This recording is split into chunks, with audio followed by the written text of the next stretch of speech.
Ladies and gentlemen, welcome back to Mental Groove. Today, we dive into yet another unapologetic moment from the one and only Kevin Samuels. Before we begin, make sure you like, subscribe, and lock in, because this one, it's about to shake the room. Let's get into it. Hello? Hello, how you doing? I am well. What's your name on Instagram? Credit Queen 323. Okay. Miss Sher, I'm going to remove you real quick. Okay. How old are you? I am 40. All right. So what are we chopping it up about tonight? I wanted to get your opinion on dating. I'm freshly divorced, and I wanted to get information. Yes. You like, yes. So this How long dating have you game, been divorced? about 2 years now. How long were you married? 4 or 5. Any kids? Yes, 2. How old is the Actually, youngest? 2 with him, but I have 4. I have 4 total. I have 2 adult children and 2 smaller kids. How old is the youngest? The youngest is 5. So dating. What city are you in? Los Angeles. Ooh. The outcome you want from dating. What is The outcome that I want from dating is someone to just have fun with. I'm really successful in my career right now, and I just want someone to have fun with, meaning like trips, being able to have a decent conversation, being able to, when I have a lot of good news, but I don't have anybody to share it with. So, those moments where you have something you just want to talk about and express, and just, Okay. add with each other and build and add value to each other. So you're not really looking to get remarried though? I'm open to it, but that's not what I'm looking for today. But you got 2 adult kids, 2 small kids, a divorce. There's a lot going on. Yes. So I'm a business owner. what's your a lot occupation? going on. Your profession or your occupation? I'm sorry? Your profession or your occupation? What is it? Oh, I'm an accountant. Oh, okay, good. Well, what I think I'm hearing is you want somebody to, it's almost like an in-between, a tweener.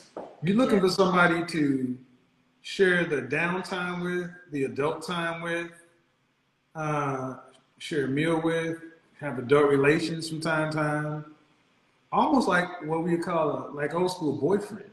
Yes. And if it turns into something more, you're open to it, but you got enough going on with the 5-year-old, the accountant, the adult kids, and everything else in LA.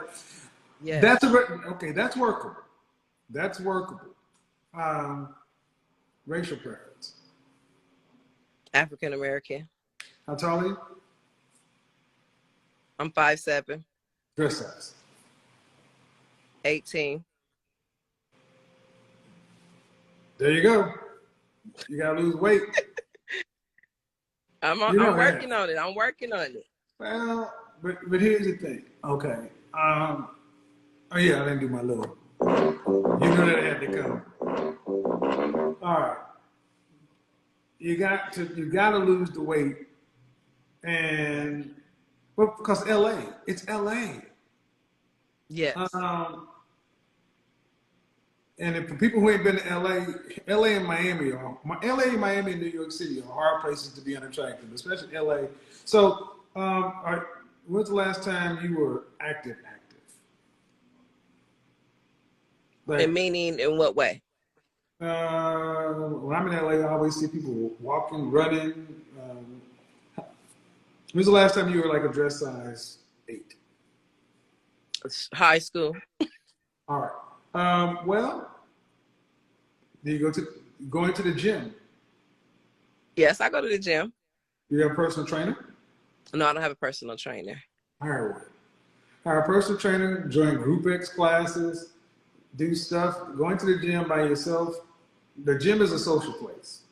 Go someplace and turn this into a lifestyle. Cycling. Something that requires you to get outside and be social, to where you can exercise, lose weight, and interact with people. Now, go ahead. No, I didn't mean to cut you off. I just wanted to add the issue is not meeting someone.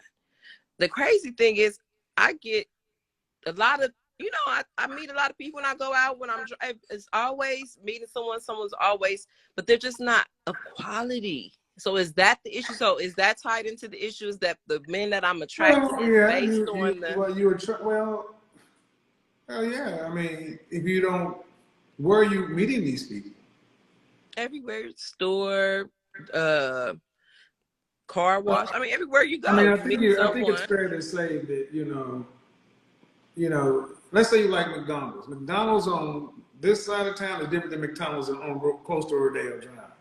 It's about proximity, um, and you get to pick. Just because you meet these people don't mean you got to allow them into your life. But I think ladies always are talking about you want a higher caliber men. You got to start where you are. Yes. So what about you keeps drawing these? What about you that says, "Hey, approach me"? Why isn't the investment banker approaching me? Why isn't the entrepreneur approaching me? Because they're all out there, right? Yep. Um, would you say that? Have you ever heard from anybody you're with if you have a masculine or aggressive kind of feel? If I have a masculine or aggressive feel, I haven't heard that. I haven't heard that Have you, I was. who filed for divorce? I did. On what grounds? He left. He left. I filed for divorce, but he left. He walked out. Well, I would say that I would start with a lifestyle change because, I mean, you want to be around, lose the weight, get active, group classes, things like that. And then when you start meeting different people, start picking men based less upon attractiveness and picking more on character. Okay, so I think that's where I went wrong, though. So that's the issue with, say, okay, I'm not even going to say because I don't want to hurt anyone's feelings. But I think that, and this is where I need your constructive criticism. I feel like before with a previous spouse, because I don't want to hurt nobody's feelings, they checked off all the boxes, right? Except for that attractiveness, that, being that I was like, okay, he's not that attractive. I can work with it. He checks off all the other boxes. But when things hit the fan, it was easier to let it go versus like when you have that chemistry with someone, you feel like maybe that chemistry. Just because you're not chemistry. Look. I take care of myself, but I don't pick people based on chemistry. I pick somebody based. You said you want connection. Yes. Then chemistry can come from connection, but connection doesn't come from chemistry. That's just sex. Now, just because you pick somebody you weren't necessarily attracted to, where were you guys connected? Did you have common interests? Did you like the same things? Did you? No? Yes, we did. Yes. So when shit hit the fan, it was easier to let it go? Well, okay, so not say that it was easier to let it go, but those things would start to annoy me. Like then you start to nitpick and see all the little flaws in a person when things go awry. So it's like, you know what? I really don't like the way you wear that shirt today. No, that's when you go to the bathroom, take a shower, and then jump out of the shower butt naked, stand in front of the mirror and point out all your flaws. And I guarantee you, by the time you finish doing that, you ain't got shit to say about nobody else in your house. I hear you. We all got something. Right, we do. Okay, but I want you to imagine. I want you to imagine if you love your kids, but you always like them jokers. Yes. I'm a parent. You don't always like them jokers. Can you imagine if you started to nitpick at your kid every time you didn't like them, the damage you would do to them? Right. Because you got connection. That's why I say carry your ass in the shower, get naked, get wet, come out and be like, Oh my God, that's a gray hair. What? I got a Yeah. pimp. By the time you finish with that shit, you be like, I ain't got shit to say. I'm gonna go.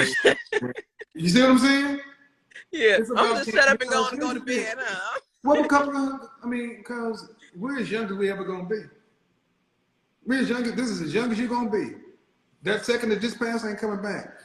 Your hair gonna get gray, your teeth gonna fall out, the titties gonna sag, all kind of shit, and eventually, look, we're gonna have to put up with a lot of shit to get through this life with somebody. But the point is, when they put you in that ground or whatever, you want somebody that was connected to you that can say, she was a good one. Right. That's what you want. And the little shit. I mean, I'm a perfectionist. I mean, come on. Every time you see me, But that made me a motherfucker pain in the ass to be with until I checked myself. I was like, you ain't all that. Yeah. Who makes you God? You can start getting up. And the thing is, when someone gets close to you, you forget the, all the shit you had to go through to get that relationship. That's why I always say, go get that reset. Get in the shower, get naked, and then look at yourself and be like, ooh. Then you'll start to remember, you know what? That he did bother me, but it ain't enough to break this, and I don't want to be back out there dealing with this LA bullshit. So let me chill and see. And then if it continues to happen, then maybe it's something you need to discuss. But you can discuss it in good faith, other than just in the emotion. Because we can do a lot of damage to each other in the Yeah. So I hope that helps though. Mm-hmm. Hopefully that It helps. does. It does. Have a good one. This 40-year-old freshly divorced mom of 4 calls in, frustrated, defensive, and full of opinions. She tells Kevin that she has no problem meeting men. The problem? They're not on my level. She claims the men who approach her aren't ambitious, successful, or emotionally available. But as she speaks, her contradictions begin to show. She says her husband left, only to later admit that she filed for divorce. She says she still deserves a high-value man, but ignores the fact that she's 40, overweight, and raising 4 children. That's when Kevin steps in with brutal honesty. He asks her plainly, what makes you think you still qualify for the top tier men you're asking for? It's not an attack. It's a reality check. Kevin points out that relationships are value exchanges. If you're not improving, not healing, not growing, why would someone high value be interested in chaos? He doesn't blame her for her past, but he does challenge her mindset. He advises her to focus on getting healthy, emotionally stable, and grounded, because no matter how many men approach her, quality attracts quality, and delusion attracts disappointment. By the end, it's clear. It's not that men are the problem, it's that her standards are floating above her effort. And Kevin's message, you're not disqualified, but you have to put in the work to requalify.